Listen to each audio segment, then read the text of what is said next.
হাদিস পাকের মধ্যে এসেছে, আল্লাহ পাক বলেন আল কিবরিয়া ও হৃদয়, অহংকার হলো আমার চাদর, এই চাদর ধরে যদি কেউ টান দেয় আমার আল্লাহ পাক সহ্য করতে পারে না।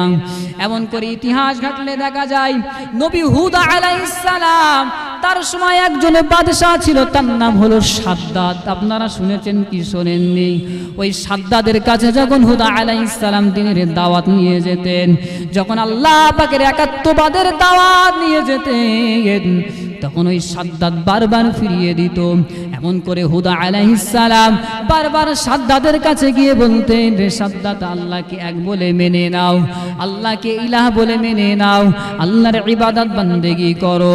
যখন এমন করে তার কাছে দাওয়াত পৌঁছাতেন, একদিন সাদ্দাদ বলতে লাগলেন, রে হুদ, আমি যদি তোমার ধর্ম গ্রহণ করি, তোমার আল্লাহ এর বিনিময়ে আমাকে কি দেবে? কি দেবে বল? তো হুদ আলাইহিস সালাম বলতে লাগলে যে তুমি যদি আমার আল্লাহকে মেনে নাও, এক আল্লাহ বলে যদি স্বীকার করে নাও, তো আল্লাহ তোমার এর বিনিময়ে জান্নাত দান করবে। হুদ আলাইহিস সালামকে বলতে লাগলেন, আচ্ছা তোমার আল্লাহর জান্নাত কত সুন্দর, কেমন তোমার আল্লাহর জান্নাত? তো হুদ আলাইহিস সালাম বর্ণনা দিতে লাগলেন যে আমার আল্লাহর জান্নাতে ইটগুলা হবে স্বর্ণের, তা মণিমুক্তা থাকবে, হুর থাকবে, গিলমান থাকবে। তিনি বর্ণনা দিলেন। যখন এমন করে বর্ণনা দিলেন, ওই সাদ্দাদ বলতে লাগলেন অহংকার পূর্ণ কথা, যাও, তোমার আল্লাহর জান্নাত আমার লাগবে না, আমি নিজেই জান্নাত তৈরি করব। যাও, তুমি যাও, তোমার আল্লাহর জান্নাতে আমি যাব না। এমন করে যখন বললেন, বলে হুদ আলাইহিস সালাম ফিরে আসলেন। সাদ্দাদ এদিকে তার আশপাশে দেশের সব রাজাদেরকে আদেশ দিলেন, তার অনুগত যত রাজা বাদশা ছিল সকলকে আদেশ করলেন, তোমাদের কাছে যত স্বর্ণ, হীরা, মণি, মুক্তা, জহরাত যা আছে সব আমাকে দিয়ে যাও। তার দেশেও আদেশ করে দিলেন, যার কাছে যা স্বর্ণ আছে সবকিছু আমার কাছে দিয়ে যাও। তার সৈন্য সামন্তরা গিয়ে সকলের কাছ থেকে ছিনিয়ে আনতে লাগলো। সোনা, হীরা, মণি, মুক্তা, জহরাতের একটা স্তূপ তৈরি হয়ে গেল। জান্নাত তৈরি করবে সাদ্দাদ, বিশাল বড় একটা ময়দান নির্ধারণ করা হলো। স্বর্ণের ইট তৈরি করা হলো, স্বর্ণের ইট দিয়ে গাঁথুনি হচ্ছে, ভিতরে সুন্দর সুন্দর তার এলাকায়, তার আশপাশ দেশ থেকে সব থেকে সুন্দরী সুন্দরী নারীদেরকে এনে ওই জান্নাতে রাখলেন হুর হিসাবে। আর জান্নাতে তিনি হীরা মণিমুক্তার গাছ তৈরি করলেন, স্বর্ণের রূপার মণিমুক্তার ফল তৈরি করলেন। তার জান্নাত তৈরি কমপ্লিট। এবার তিনি লোক লস্কর নিয়ে জান্নাতে যাচ্ছেন, জান্নাতে যাচ্ছেন, এই তার জান্নাতে প্রবেশ করবে। এমন করে তিনি যাচ্ছেন ঘোড়ার পিঠে উঠে, দামি একটা ঘোড়ার পিঠে উঠে তিনি জান্নাতের দরজায়, তার জান্নাতের দরজায় হাজির। এমন সময় এক ব্যক্তি এসে বলতে লাগলেন, থামুন, থামুন, এখানে এক পাওয়ার আগে বাড়াবেন না। সাদ্দাদ বলতে লাগলো, তুমি কে? আমার পথ আটকাচ্ছ? আমি হলাম মালাকুল মউত আজরাইল। যখন এমন করে বললেন, সাদ্দাদ ঘাবড়ে গেল। এ ভাই মালাকুল মউত, কি কারণে এখানে এসেছো, কি জন্য এসেছো? তখন বলতে লাগলেন, আল্লাহ পাক আমাকে আদেশ করেছে তোমার জানটাকে কবজ করার জন্য। যখন এমন করে বললেন, সাদ্দাদ বলতে লাগলেন, ভাই কত কষ্ট করে জান্নাত বানিয়েছি, একটু জান্নাতে ঢোকার সুযোগ দাও, আমার জান্নাতটাকে একটু দেখার সুযোগ দাও। তখন মালাকুল মউত বলতে লাগলেন, না না না, বিন্দু মাত্র সময় দেওয়া হবে না। আল্লাহ পাকের হুকুম যখন আসবে, লা ইস্তাখিরুনা সাআতাও ওয়া লা ইস্তাকদিমুন, এক মুহূর্ত বেশিও হবে না, এক মুহূর্ত কমও হবে না, এক মুহূর্ত বেশিও করা হবে না, কম করা হবে না, ঠিকঠাক সময়ে তার জাহানটা কবজ করা হবে। এমন করে আজরাইল আলাইহিস সালাম তখন এমন যখন বললেন, না না, বিন্দু মাত্র দেরি করা হবে না, তখন সাদ্দাদ লাফ দিয়ে জান্নাতে লাফ মেরে ঢুকতে চাচ্ছেন। এমন করে যখন লাফ দেবেন, এক পা নিচে এক পা ঘোড়ার পিঠে, তখনই ওই সময় সাদ্দাতের জানটা আজরাইল বার করে নিল। আল্লাহর সাথে উনি এক পাল্লা দিচ্ছেন, অহংকার, আমি তোমার রবের জান্নাতে, আল্লাহর জান্নাতে আমি যাব না, আমি আমার বানানো জান্নাতে যাব। পেরেছিল? জান্নাতে তো জীবনে ঢুকতেই পারিনি, চিরকালের জন্য জাহান্নাম হয়ে গেল।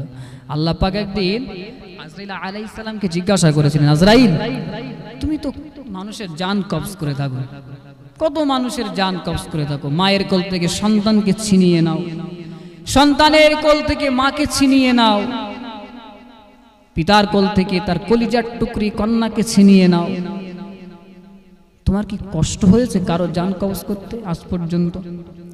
আজরাইল আলাইহিস সালাম বলতে লাগলেন, রব্বুল আলামিন আল্লাহ, আপনি তো আমাকে এই কাজের জন্য নিযুক্ত করেছেন, না না না, আমার কোনোদিন মায়া হয়নি, কারোর প্রতি আমার দয়া হয়নি, তবে দুবার আমার দুজন ব্যক্তির জান কবজ করতে একটু মায়া লেগেছিল।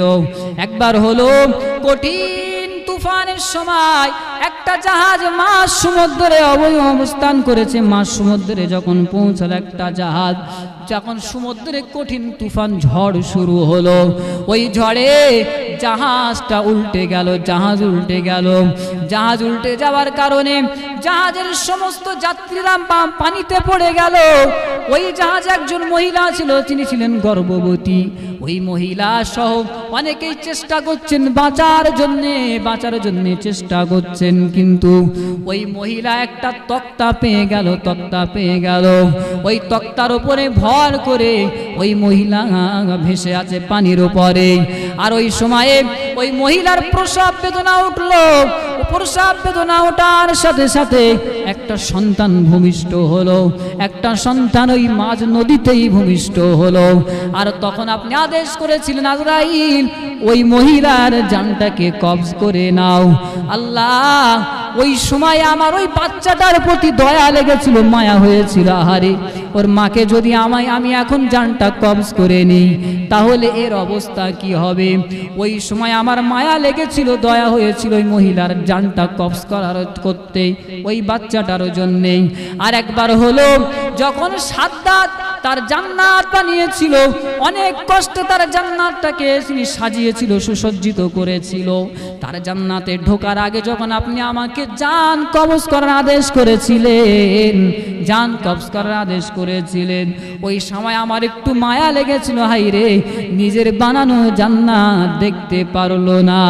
তখন আমার আল্লাহ পাক বলতে লাগলেন, ও আজরাইল শোনো শোনো, ওই সমুদ্রের বুকে যে মহিলা সন্তান জন্ম দিয়েছিল, যে সন্তানের জন্য তোমার কষ্ট হয়েছিল, মায়া লেগেছিল, ওই সন্তানটা কে ছিল তুমি জানো? আজরাইল বলতে লাগলেন, আল্লাহ ওই সন্তানটা কে ছিল? আল্লাহ বলতে লাগলেন, রে আজরাইল ওই সন্তানটা ছিল ওই সাদ্দাত। ওই নদী থেকে, সমুদ্র থেকে ওকে আমি আল্লাহ বাঁচিয়েছিলাম, আর সে বড় হয়ে আল্লাহর সাথে নাফরমানি করছে, অহংকার করছে। এই জন্য অহংকার করলে আল্লাহ পাক ছাড়েন না। অহংকার করা যাবে না। অহংকার যারাই করেছে তারা নাস্তা নাবুদ হয়েছে। 11:30 বেজে গিয়েছে, শেষ করে দেবো নাকি না চলবে? শেষ করে দিই। আপনারা সব ঘুম পাচ্ছে, সব খাটাখাটনি করার লোক নাকি বলেন? হ্যাঁ, শেষ করে কি বলেন? আর আলোচনা করব? এখন অনেকটা পয়েন্ট বাকি, আলোচনা করতে গেলে 12টা পার হয়ে যাবে কিন্তু। হ্যাঁ হবে। মোহাব্বতে দরুদ শরীফ, আল্লাহুম্মা সাল্লি আলা সাইয়্যিদিনা।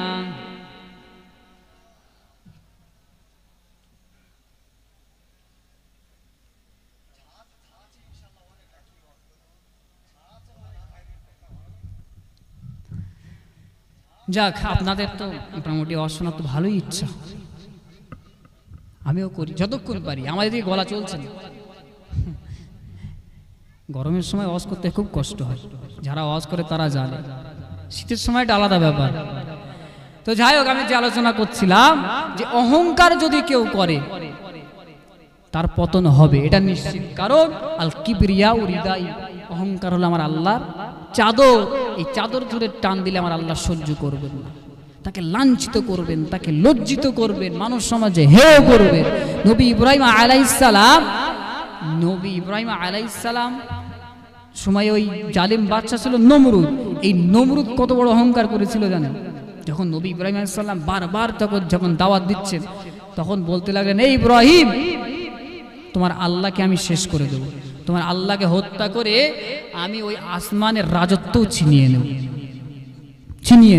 এত বড় স্পর্ধা যে আল্লাহকে হত্যা করে আসমানের রাজত্ব ছিনিয়ে নেবে। কি করলে? এই বলে তিনি তার লোকজনদেরকে আদেশ করলেন যে 4টে বড় বড় শকুন তোমরা পশু, 4টে বড় বড় শকুন পুষে বড় করলো। একটা সিন্দুক তৈরি করলেন নমরুদ। এই সিন্দুক তৈরি করে আর শকুন বড় হয়ে গেল। কি করবেন তা এবারে কি করে উপরে যাবেন চিন্তা করছেন। শয়তান এসে হাজির, শিক্ষা দিচ্ছেন। শয়তানি হলো ওদের বড় শিক্ষক। যারা শয়তানি কার্যকলাপ করে দেখবে তাদের ওই শয়তানি কার্যকলাপের জন্য এই শয়তান এসে ঠিক বুদ্ধি দিয়ে দেয়। তো নমরুদকে বললেন, নমরুদ তুমি চিন্তিত হচ্ছে কিভাবে উপরে যাবে, তুমি এক কাজ করো, তুমি ওই সিন্ধুকের উপরের দিকে গোশতের টুকরা বেঁধে দাও, আর তোমার ওই যে শকুন 4টে ওদেরকে এক রাত না খেতে দেবে না, অভুক্ত রেখে দাও। দিয়ে তারপর দিন সকালে শকুনগুলোকে নিচে বেঁধে ও খাদ্যগুলো উপরে টাঙিয়ে দেবে। শকুন ওই খাদ্য খাবার আশায় উপরের দিকে উঠতে থাকবে আর তুমি উপরে উঠে যাবে। নমরুদ তাই করলো। সে এক রাত তার এই শকুনগুলোকে খেতে দিল না, অভুক্ত রেখে দিল। ওই ক্ষুধার্ত অবস্থায় তাদের এনে সিন্ধুকে বাঁধলেন আর তাদের উপরে গোশতের টুকরা ঝুলিয়ে দিলেন। এই শকুনটার গোশত খাওয়ার জন্য উপরের দিকে যখন উড়াল দিল, সিন্ধুকে উঠতে লাগলো, নমরুদ উপরের দিকে যেতে লাগলো। উঠতে অনেক উপরে উঠে গেল। নমরুদ তীর নিয়ে আসমানের দিকে নিক্ষেপ করলেন, আল্লাহকে হত্যা করবেন। আল্লাহ পাক রব্বুল আলামিন জিবরাইল আলাইহিস সালামকে আদেশ করলেন, রে জিবরাইল যাও, নমরুদ আমাকে হত্যা করার জন্য তীর নিক্ষেপ করেছে। ওই নমরুদ যেন আমার করুণা থেকে না বঞ্চিত হয়, আমার দয়া থেকে যেন না বঞ্চিত হয়। যাও, ওই নমরুদের তীরে একটু রক্ত লাগিয়ে দাও। জিবরাইল আলাইহিস সালাম তখন ওই তীরটাকে নিয়ে গিয়ে একটু মাছের রক্ত লাগিয়ে দিলেন। মাছের রক্ত লাগিয়ে আবার নমরুদের কাছে ফিরিয়ে দিলেন। কারণ আমার আল্লাহর দরবার থেকে কেউ নিরাশ হয়ে ফিরে আসবে এটা আমার আল্লাহ পাকের পছন্দ না। আর কেউ আসেও না। আল্লাহ পাকের কাছে কিছু চাইলে, আশা করলে আল্লাহ ঠিক একদিন না একদিন দিয়ে দেবে। কোনোটা যদি দুনিয়াতে আমাদের জন্য কল্যাণকর নাও হয় আর আমরা যদি চেয়েও বসি, সেটা ওটা পরকালে আমাদের দেবে। আমার আল্লাহর দরবার থেকে কেউ নিয়ে আসে না। ফেরাউন সে নিজে খোদায় দাবি করেছে নিজে, তার সময় একবার অনাবৃষ্টি দেখা দিল, বৃষ্টি হচ্ছে না। তো সকলে এসে গিয়ে যখন খরা দেখা দিল, তাদের সব ক্ষেতের ফসলগুলো সব শুকিয়ে যাচ্ছে, তাদের গবাদি পশুগুলো না খেতে পেয়ে মারা যাচ্ছে। তার লোকজন এসে বললেন, তুমি তো আমাদের খোদা, একটু পানি দাও, পানি বর্ষণ করো আকাশ থেকে। ফেরাউন তো জ্বালায় পড়ে গেল যে ও তো জানে ও কি খোদা নাকি, ও কেমন খোদা তো নিজে জানে তো নাকি। ও বলে ঠিক আছে, তোমাদের পানির ব্যবস্থা হয়ে যাবে। এই বলে সে এক টুকটুক করে একটা পাহাড়ে চলে গেলেন। পাহাড়ের গুহায় ঢুকে সিজদায় পড়ে গেল। আল্লাহ, ওই হামান ওরাই আমাকে এই খোদা হিসেবে ওরাই আমাকে প্রতিষ্ঠিত করেছে, কিন্তু আমি জানি আপনি ছাড়া কোনো মাবুদ নেই, কোনো গতি নেই। এখন মানুষজন আমার কাছে এসে পানি চাইছে, একটু পানির ব্যবস্থা করে দেন। বলতে বলতে চোখ দিয়ে পানি ঝরে পড়ল, দুপুরটা পানি ঝরে পড়ল। আমার আল্লাহ পাক এত দয়ালু যে ফেরাউন অত বড় নাফরমান, নিজে খোদায় দাবি করেছে, ওই চোখের পানি পড়লেন। আল্লাহ পাক চোখের পানি যখন পড়লো, আমার আল্লাহ সহ্য করতে পারলেন না। ফেরাউনকে বললেন, ঠিক আছে যাও, তোমার মাথার উপরে একটা ফারিস্তা পাঠিয়ে দিলেন। ফারিস্তা পাঠিয়ে বললেন, যাও ফেরাউনকে গিয়ে বলো যে ওর মাথার উপরে একখণ্ড মেঘ জমা আছে, ও সেখানে গিয়ে হাতের আঙুলের ইশারা করবে, সেখানে বৃষ্টি বর্ষণ হবে। আল্লাহ পাক কত বড় দয়ালু দেখেছে। ফেরাউন চলে গেল, গিয়ে যখন লোকজন বলে কই বৃষ্টি দাও, তখন তিনি আঙুল ইশারা করলেন। এই অনেক বড় ঘটনা, আমি এটা বলতে চাইছি না। তো যখন আঙুল ইশারা করলেন, পানি বর্ষণ হতে লাগলো। তা আমি যেটা বলছি যে আল্লাহর দরবার থেকে কেউ নিরাশ হয় না। তো নমরুদকেও আল্লাহ নিরাশ করেন, একটু রক্ত মাখা তীর তার কাছে আর ফিরিয়ে দিলেন। নমরুদ এটা পেয়ে আনন্দিত হলো, উল্লাসিত হতে লাগলো, উল্লাস করতে লাগলো যে আল্লাহকে হত্যা করে দিয়েছি, এবার সব রাজত্ব আমার। এই বলে এবারে নিচের দিকে নামবেন, ওই গোশতের টুকরাটা নিচের দিকে করে দিলেন। ওই শকুনগুলো আবার গোশতের টুকরা খাওয়ার জন্য নিচে নামতে লাগলো। নামতে নামতে নামতে নামতে জমিনে এসে থেমে গেল। নমরুদ তিনি ঘোষণা করে দিলেন, এই ইব্রাহিম, তোমার আল্লাহকে হত্যা করে দিয়েছি, তোমার আল্লাহকে শেষ করে দিয়েছি। দেখো দেখো দেখো, এই তো এই তীরের দেখো তোমার আল্লাহর রক্ত লেগে আছে। যখন এমন করে বললেন, নবী ইব্রাহিম আলাইহিস সালাম বলতে লাগলেন, না না না, আমার আল্লাহকে হত্যা করতে পারবেন না। ওয়াল হাইয়ুল কাইয়ুম, তিনি হলেন চিরঞ্জীব, তিনি কখনো মৃত্যুবরণ করবেন না। যখন এমন করে বললেন, নমরুদ বলতে লাগলেন, এই ইব্রাহিম, তোমার আল্লাহর কত সৈন্য আছে, তোমার আল্লাহর সব সৈন্য তুমি জোগাড় করো, তোমার আল্লাহর সব সৈন্যের সাথে আমার সৈন্যদের যুদ্ধ হবে, তুমি তোমার আল্লাহর সৈন্যদের প্রস্তুত করো। যখন এমন করে বলতে লাগলেন, ইব্রাহিম আলাইহিস সালাম বলতে লাগলেন, এ নমরুদ, পারবি না, পারবি না, আমার আল্লাহর অসংখ্য অগণিত সৈন্য আছে, তুই আমার আল্লাহর সৈন্যদের সাথে পারবি না, আমার আল্লাহর সব থেকে দুর্বল সৃষ্টির সাথেও তুই পারবি না। এমন করে যখন বলল, নমরুদ বলতে লাগলো, ইব্রাহিম, কথা বাড়িও না, যাও যাও যাও, তোমার আল্লাহর সৈন্য প্রস্তুত করতে বলো। ইব্রাহিম আলাইহিস সালাম বলতে লাগলেন, যাও, তুমি তোমার সৈন্য প্রস্তুত করো, আমার আল্লাহর সৈন্যরা ঠিক সময়ে এসে পড়বে। কিতাবের মধ্যে লেখা আছে, নমরুদের 60 লক্ষ সৈন্য, 60 লক্ষ সৈন্য প্রস্তুত করেছিল। 60 লক্ষ সৈন্য প্রস্তুত করতে লাগলো। যখন প্রস্তুতি শেষ, নমরুদ বলতে লাগলেন, ইব্রাহিম, তোমার আল্লাহর সৈন্যদেরকে এবারে আসতে বলো, আমার সৈন্যদের সাথে যুদ্ধ হবে। ইব্রাহিম আলাইহিস সালাম আল্লাহ পাকের কাছে ফরিয়াদ করতে লাগলেন, ও রব্বুল আলামিন, আল্লাহ, নমরুদ আপনার সৈন্যর সাথে যুদ্ধ করবে, আপনার সৈন্য সামন্তদের সাথে যুদ্ধ করার প্রস্তুতি নিয়েছে। আল্লাহ, আপনার সৃষ্টির মধ্যে সব থেকে দুর্বল সৃষ্টিকে আপনি এর জন্য প্রেরণ করুন। এমন করে যখন বললেন, নবী ইব্রাহিম আলাইহিস সালাম আল্লাহর কাছে যখন প্রার্থনা করলেন, আল্লাহ পাক সৈন্য পাঠিয়ে দিলেন, সৈন্য পাঠিয়ে দিলেন। নমরুদের সৈন্যরা দেখতে লাগলো, দূর থেকে কালো মেঘের মতো একদল সৈন্য আছে, সৈন্য আছে, আল্লাহ পাকের সৈন্য, তারা আসছে। নমরুদের সৈন্যরা এমন চিৎকার চেঁচামেচি করতে লাগলো, 60 লক্ষ ব্যক্তি একসাথে যদি চিৎকার করে কেমন আওয়াজ হবে বলেন। কিতাবের মধ্যে এসেছে, নমরুদের সৈন্যদের চিৎকারে ওই এলাকা ভূমিকম্পের মতো কেঁপে উঠেছিল, কেঁপে উঠেছিল। কিন্তু আমার আল্লাহ পাকের বাহিনী যখন আসলো, আমার আল্লাহ পাকের বাহিনী যখন আসলো, ওই বাহিনীর আওয়াজে নমরুদের সৈন্যদের আওয়াজ একেবারে ধূলিসাৎ হয়ে গেল। ওই বাহিনী কি আপনারা কি জানেন? সব থেকে দুর্বল একটা বাহিনী। নমরুদের সৈন্যরা খেয়াল করে দেখতে লাগলেন, আসমানের দিকে উড়ে উড়ে আসছে 60 লক্ষ মশা। 60 লক্ষ সৈন্যের জন্য আল্লাহ 60 লক্ষ মশা পাঠিয়ে দিয়েছে। এখন বলেন, এই যারা সৈন্য, তাদের হাতে তরোয়াল আছে, ঢাল আছে, দামি দামি অস্ত্র আছে, এক একজনের জন্য এক একটা মশা। মশা কি করবে? আল্লাহ পাক রব্বুল আলামিন মশাদেরকে আদেশ করলেন, এ মশা, তোরা যা যা, আজকের দিনে তোদের জন্য ওই নমরুদের সৈন্যদের খোরাক করে দিলাম, তোরা গিয়ে ওদের মাথার মজক খেয়ে ফেল, রক্ত খেয়ে ফেল। এমন করে যখন আদেশ করলো, মশারা এসে নমরুদের সৈন্যদের মাথায় বসে বসে তাদের মাথার মগজ ঘেলু সব খেয়ে শেষ করে দিতে লাগলো। সকলে মাটিতে পড়ে যেতে লাগলো, সকলে মাটিতে পড়ে গেল।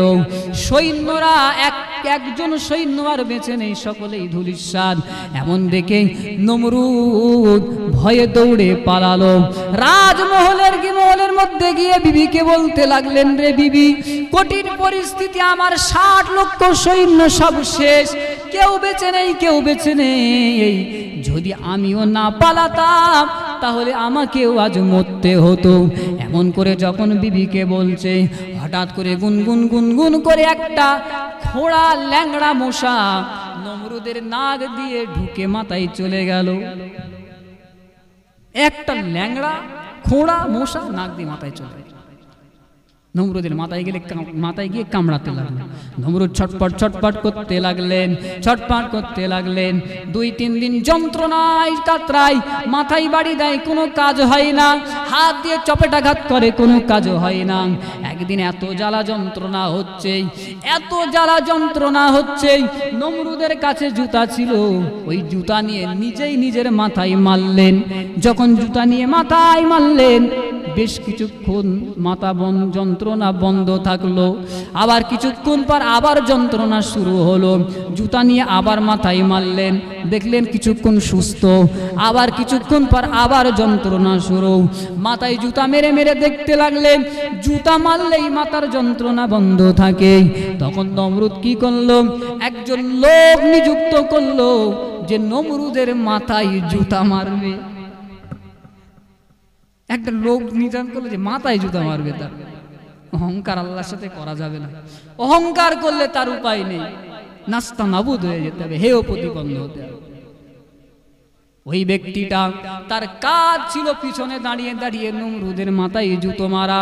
যখন এমন করে জুতা মারত, যদি একটু জুতা মারাটা সামান্য সময়ের জন্য বন্ধ করত, তাহলে মাথার যন্ত্রণা বেড়ে যেত। জুতা মারলে মাথা ভালো থাকতো। এমন করে যেতে যেতে এমন করে একদিন অনেকজন যাও সভাসদরে নিয়ে বসে আছে, আত্মীয় স্বজন পরিবার পরিজন নিয়ে বসে আছে। ওই যে ব্যক্তিটা মাথায় জুতো মারছিল একটু বন্ধ করে দিল। নমরুদ চিৎকার করে উঠলো, চেঁচামেচি করে উঠলো, আবার জুতা মারতে লাগলো, আবার তার মাথাটা সুস্থতা অনুভব করতে লাগলো। এমন করে যখন ওই ব্যক্তিটা জুতা মারতে মারতে ক্লান্ত, এমন সময়ে ওই ব্যক্তিটা যখন জুতা মারা একটু বন্ধ করলো, নমরুদের চিৎকারে, নমরুদের চেঁচামেচিতে সব চেঁচামেচি করে উঠলো, চিৎকার করে উঠলো। পরিবার পরিজনরা ওই ব্যক্তির প্রতি তিরস্কার করতে লাগলো, কটু কথা বলতে লাগলো। ওই ব্যক্তিটা একটু রাগান্বিত হয়ে গেলেন, একটু রাগে জোরে মাথায় জুতাটা মারলেন। নমরুদের মাথাটা ফেটে দুভাগ হয়ে গেল। মাথা ফেটে দুভাগ হয়ে যাওয়ার পরে দেখতে পেলেন মাথায় মগজ বলে আর কিছু নেই। তা আমি যেটা বলছিলাম যে আল্লাহর সাথে যদি কেউ অহংকার করে, আল্লাহ তাকে হেয় করবেন, লাঞ্ছিত করবেন। এই অহংকার করলে আল্লাহ তাকে জাহান্নামে একেবারে নিকৃষ্ট অবস্থায় ফেলে দেবে। অহংকার করা যাবে না। যাই হোক, আলোচনা আমি আর বাড়াচ্ছি না।